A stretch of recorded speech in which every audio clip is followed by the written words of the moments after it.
Drive-by movies here. You're watching Direct to Dumpster. This week, we're talking Microwave Massacre. My name's Blaise. And I'm James.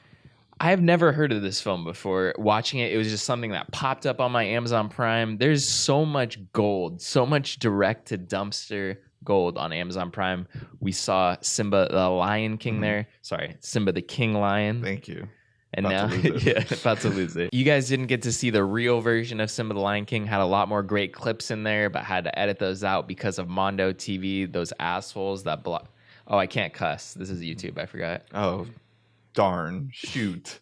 So, yeah, Mondo TV. You guys, you got us. We had to take out a lot of those clips just to make this available in the United States. Right. I would, assume that most of our audience is from the United States. Appreciate all of our international followers, but hit us up in the comments. Yeah, the United States. You can't have that block there. That's going to be really hard for anyone to check out that video. Right. So I had to fix it. I'm hoping that Microwave Massacre, this was such a beautiful HD version. Yeah. Hoping we don't have the same issue with this one. It's didn't really have the issues with Blood Rage or any of the other films, right. So I don't expect it to be an issue. I think Mondo makes a lot of their money from just copyright claims, blocking stuff in other countries. Who's going to watch that shit? Let's be honest. Anyways, just getting into the movie of this week, Microwave Massacre. You might be wondering yourself, what is this movie? Well, starring the great Jackie Vernon. And you might be asking yourself right now, who is this great Jackie Vernon? You know him. You know him. He's the voice of Frosty the Snowman. And I think he kind of channels it a little bit, but it kind of like if Frosty the Snowman was built by Woody Allen. Yeah. Like that. I feel like that's the character that is... what was the character? Oh, Donald. Yeah, right. He's a character for sure. And you were asking, what is this movie? I mean, that's just what I'm going to keep asking myself even after watching it. What is this movie? It's a 76-minute softcore... TNA horror film. I wouldn't say it's teen. It's like a teen movie. It's more of like TNA. Oh, TNA. Yeah, definitely TNA. Sorry, TNA. Like horror. It's not really even scary though. It's more of like it reminds me of. It's like a male fantasy film where like men just like anything they want. Like women. The woman's voice in this movie does not exist. Yeah, this is literally just a male fantasy movie. I'm not sure if like it'd be a good movie for Elvira to host, or does it work as a Cinemax movie also? Just like. Possibly. Yeah. I don't know. I didn't even know that this was like a TNA like softcore movie like going into it. I really just thought it was a horror film. And then like the opening scene, can't show that on YouTube. But, like that sounded like the way you delivered that sounded like that's not cranberry sauce. You can't show that on YouTube.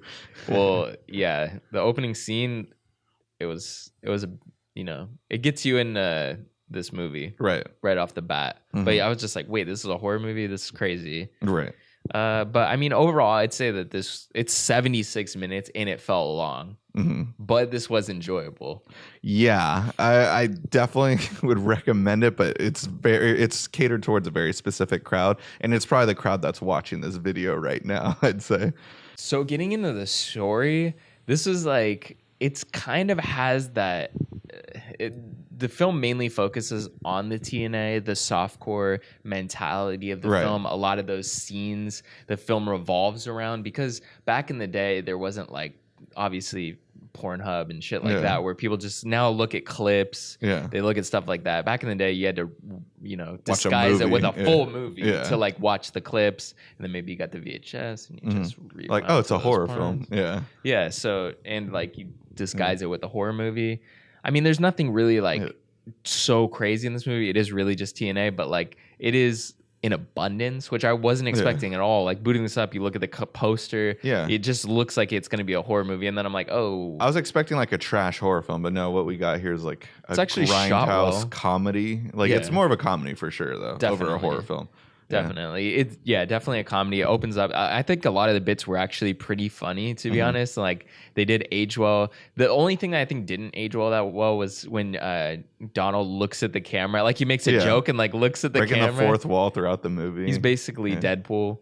Into the microwave.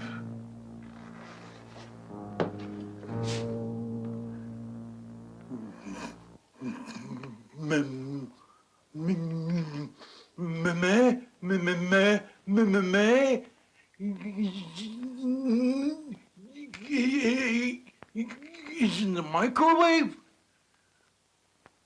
I mean, essentially, like Yeah. that's Deadpool. He's a huge influence Yeah. on Deadpool. He's not necessarily a likable character also. Like he keeps complaining about how much his life sucks. I'm like, well, dude, you're actually just kind of an asshole.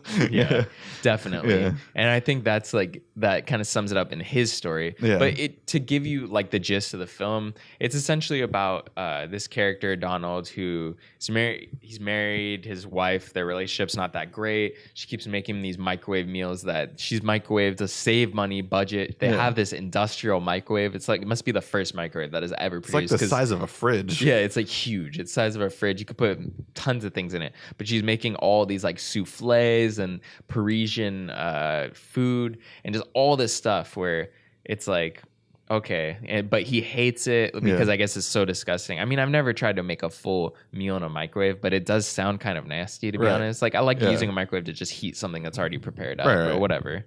You know, leftovers. Right. But she's got leftovers for weeks and weeks. Like he goes into the fridge and there's just all this foil food because I guess they didn't have Tupperware.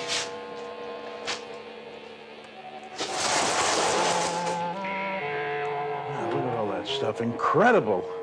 But yeah, essentially he's so unhappy with it. He's taking his food to work, and then the other guys, he sees their bologna and cheese sandwiches and so jealous of it when he has a freaking crab inside of 2 pizzas. That was so weird. Like a whole crab prop as his meal.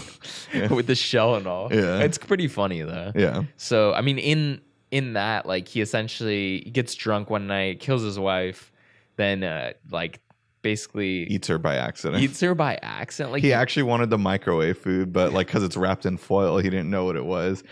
Hey, that's pretty good stuff.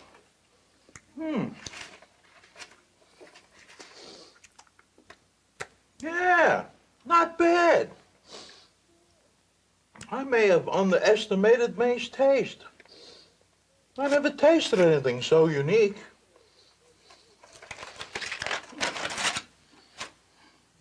May! And you know what? That's why the movie is like everything's wrapped in foil. Like we can't use Tupperware, then you can see what's through there. We need to wrap stuff in foil. You're right. But yeah, he takes a bite of the hand. And then he loves it, and he's just like, "Oh well, I guess I'm a cannibal." Yeah, he just becomes a cannibal. But then the other thing is like to make this movie still like pseudosexual and like TNA, they have to make it so that he starts getting turned on by. I mean, he's not like overly getting turned on, but it is like a sexual thing for him to eat these. He starts just picking up chicks, possibly had sex engaging in since intercourse. 1962, apparently. Since 1962, and now he is. I mean, this guy is not a looker, as you know, but he becomes this kind of Casanova character, just picking up these chicks, whether they're hookers or just chicks that are on the street, Or his neighbor. or his Just kidding. Yeah, he never That gets never her. happens. That's only like loose end that doesn't fall through. But yeah, he picks up these like hot chicks and then like has sex with them or shakes them or does weird things because they don't really show like sex in this movie because it's very softcore, but. And then it will eat them afterwards or save their bodies. Yeah. But then there's also these weird like fantasy scenes also where I'm like, wait, did that actually happen? Or like there's this scene where just like he cuts down a girl's torso. And then also the scene where he's wrapping a girl with cheese like to make a mayonnaise sandwich. He and just spreads that girl mayo all over like a body, like a naked body. Yeah, I'm like, did this actually happen? Or like what's going on here? I think that those scenes were also like used as like fetish fetish scenes and other. Gotcha. I'm sure this Is the director had a producer's side note? project. Yeah, had like a side project going where like we could use a lot of these experiment because there are some of those experimental dream sequences where like we could use this as, you know, other form of revenue. Squeeze all the lemonade out of this lemon that we can. You know? So I mean, overall, like the movie for me, I thought it nailed everything. I wasn't expecting, you know, the kind of like sex comedy that it was. I was literally expecting a weird, shitty horror film, and it more than delivered. I thought the film is shot really well. It actually looks really good, and it's pretty funny. Right. My biggest like gripe with this movie or complaint would be just the misleading poster of this movie.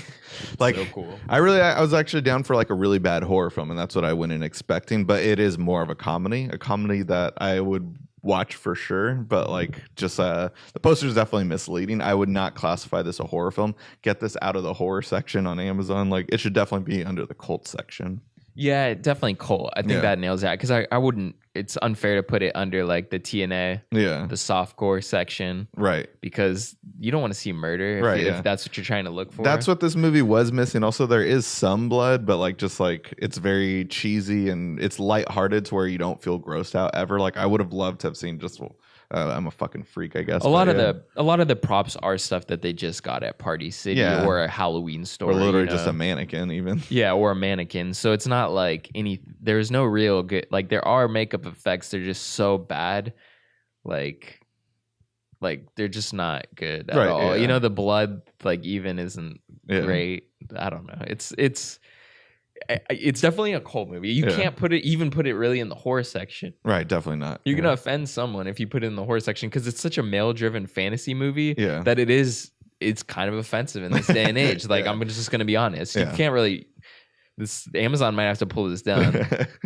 Yeah. Wait, didn't Amazon not release like Woody Allen's movie, but they released this? I don't think it. I think the producer or director of this movie is just like, we need to get this out there somehow, and just put it up and uploaded it for us. And HD quality is like top notch on this one, by the way. It's surprisingly really good. Like I kept just commenting, like, "Wow, the cinematography or the HD quality is just so good." Yeah. Like, and there's something about watching a movie from the 70s or early 80s where it's actually like super enjoyable with HD and the grain. Like it just looks so crisp. Like I don't know, like the grain just feels like some texture, and it's always very enjoyable to watch like a good Criterion movie from like that era. Right. So watching a movie that's supposed to be a B trashy horror movie that had like really good quality. Right. Yeah.